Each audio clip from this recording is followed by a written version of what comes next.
Mahatma Gandhi forum four equality આયોજિત વિચાર વિમર્શ કાર્યક્રમની પ્રેસ કોન્ફરન્સ 30 જાન્યુઆરીના દિવસે રાખવામાં આવેલ છે.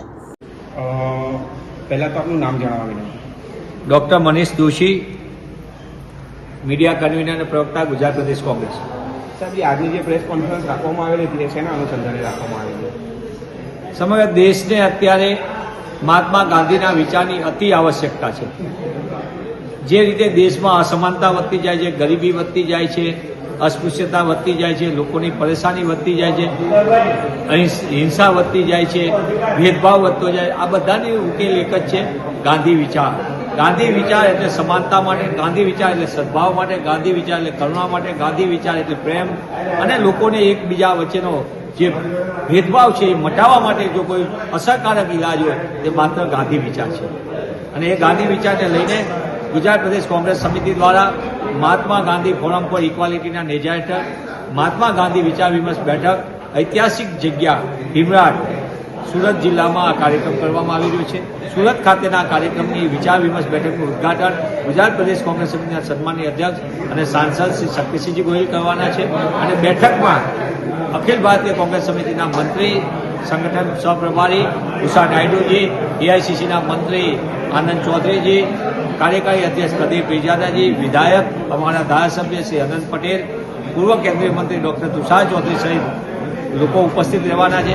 આ મહાનુભાવોની સાથે સાથે જુદા જુદા ક્ષેત્રના એટલે કે એડવોકેટશ્રીઓ, વકીલશ્રીઓ, ડૉક્ટર્સ, પેરામેડિકલ, પ્રાધ્યાપકો, ટીચર્સ, જુદા જુદા ક્ષેત્રના અનેક લેખકો, ચિંતકો ઉપસ્થિત રહેવાના છે. અને આશય એક જ છે, આખા દેશની અંદરના પ્રખ્યાત લેખક અને ચિંતક પિયુષ બબેલીજી ગાંધી વિચાર ઉપર વાર્તાલાપ આપશે અને સાથે સાથે ઉત્તમભાઈ પરમાર સામાજિક ન્યાય અને ગાંધીની દ્રષ્ટિ એના ઉપર વાર્તાલાપ આપશે. આ સમગ્ર કાર્યક્રમનો હેતુ જે છે કે દેશમાં વધતી જતી અસમાનતાની સામે ગાંધી વિચારથી સમાનતા લાવવાના ઉદ્દેશ સાથે ગુજરાત પ્રદેશ કોંગ્રેસ સમિતિ આ કાર્યક્રમ કરવા જઈ રહી છે. સાહેબ, જે આપને મારો બે પ્રશ્ન છે. શિક્ષણ વિભાગમાં આરટીઈના માધ્યમથી પ્રાઇવેટ શાળામાં ભણતા બાળકો નબળા છે. શું શિક્ષણ વિભાગ ગુજરાતમાં નબળું છે? આ વિશે આપ શું કહેવા માંગશો? સમગ્ર દેશની અંદર ડોક્ટર મનમોહનસિંહજીના વડાપ્રધાન હેઠળ યુપીએ ચેરપર્સન શ્રીમતી સોનિયા ગાંધીના નેતૃત્વમાં દેશની અંદર 6 થી 14 વર્ષના બાળકોને મફત શિક્ષણ મૂળભૂત અધિકાર આપવામાં આવ્યો. પણ દુઃખ સાથે કહેવું પડે, ગુજરાતમાં ભારતીય જનતા પાર્ટીની સરકારે શિક્ષણનો અધિકાર આપવાને બદલે શિક્ષણનો અધિકાર છીનવો.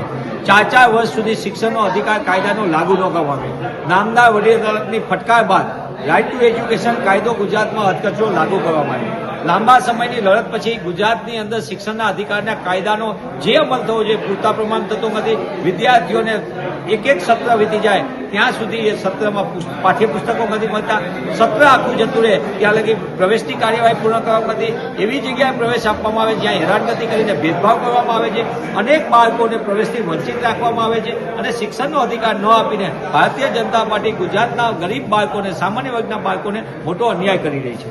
સાહેબ, બીજો પ્રશ્ન મારો એવો છે કે ગુજરાત શહેરમાં દારૂબંધી ફક્ત કાગળ ઉપર જોવા મળી રહી છે. જોકે ગુજરાત રાજ્યના ગૃહમંત્રી હર્ષ સંઘવી સુરત શહેરના રહેવાસી છે.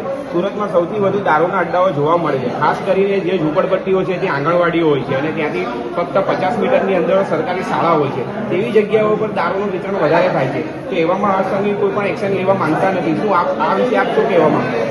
ગુજરાતની અંદર નશાબંધીનો કાયદો કાગળ ઉપર છે.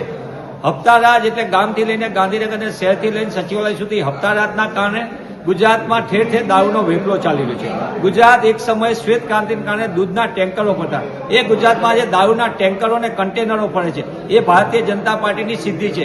ગુજરાતની ભારતીય જનતા પાર્ટીના ભ્રષ્ટ શાસકોના પાપેને ખાસ કરીને ગૃહ વિભાગ જે ભ્રષ્ટાચારનું એપી સેન્ટર છે એ વારંવાર પોતાની વાહવાહી કરે છે. પણ ગુજરાતનું 18,000 ગામમાંથી એવું એક પણ ગામ નથી જ્યાં દારૂ ન મળતો હોય. ગુજરાતનું એક પણ એવું શહેર નથી જેના વોર્ડની અંદર નાના મહોલ્લામાં દારૂ ન મળતો હોય. ગુજરાતને ગાંધી સદાના ગુજરાતની મૂળભૂત પરિકલ્પનાને તોડી નાખીને ભારતીય જનતા પાર્ટી આ નશાની આગમાં ગુજરાતના ભવિષ્યને ધકેલી રહી છે.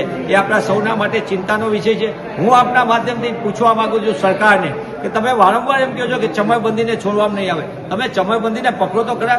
ગૃહ રાજ્યમંત્રી શ્રી આપે આ મૂલ્યાંકન કરવાનો સમય છે. મનગમતા અધિકારીઓને તમે વિપક્ષને અને સામાન્ય જનતાના અવાજ દબાવવા માટે રાખ્યો છે. હકીકતમાં અસામાજિક તત્વો અને ગુંડાઓને કાબૂમાં રાખવા જો પોલીસનો ઉપયોગ થાય, પોલીસ તંત્રનો ઉપયોગ થાય તો મને એમ લાગે છે કે ગુજરાતમાં દારૂબંધીના કાયદાનો થોડો પણ અમલ થશે તો ગુજરાતનું ભવિષ્ય પણ બચાવી શકશે. નશાની આગમાં ગુજરાતનું ભવિષ્ય રોડાઈ રહ્યું છે એ આપણા સૌના માટે ચિંતાનો વિષય છે. ઇસાકજી આપનો આભાર.